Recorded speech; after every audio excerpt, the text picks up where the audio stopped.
ಇನ್ನು ಈ ಪ್ರಕರಣಕ್ಕೆ ಸಂಬಂಧಪಟ್ಟಂತೆ ಸಾಕಷ್ಟು ಆಡಿಯೋಗಳು ಮತ್ತು ವಿಡಿಯೋಗಳು ಕೂಡ ಲಭ್ಯವಾಗ್ತಾ ಇದೆ. ಅದರಲ್ಲೂ ಚೈತ್ರಾ ಮತ್ತು ಪ್ರಸಾದ್ ಮಾಡಿರುವಂತಹ ಆಡಿಯೋ ಇದೀಗ ಟಿವಿ9ಗೆ ಲಭ್ಯವಾಗಿದೆ. ಹಾಗಿದ್ರೆ ಸಂಭಾಷಣೆ ಏನಾಗಿತ್ತು ನೋಡೋಣ.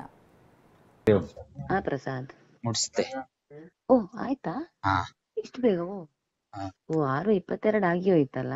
ಹೌದೌದು. ನಂಗೆ ಗೊತ್ತೇ ಇಲ್ಲ. ಬೇಗ ಹೋಗಿದ್ರಾ? ಬೇಗ ಎಲ್ಲ ಲೇಟ್ ಆಗಿತ್ತು. ಹೌದಾ?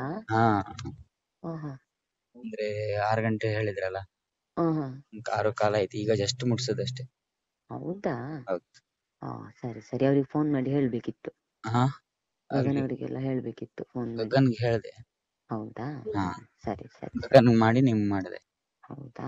ಸರಿ. ನಾರ್ಮಲ್ ಸಂಘಟನೆ, ಇಬ್ರು ಹುಡುಗರಿದ್ರು ಅಷ್ಟೇ. ಹೌದಾ? ಎಲ್ಲಿದ್ದಿದ್ರು?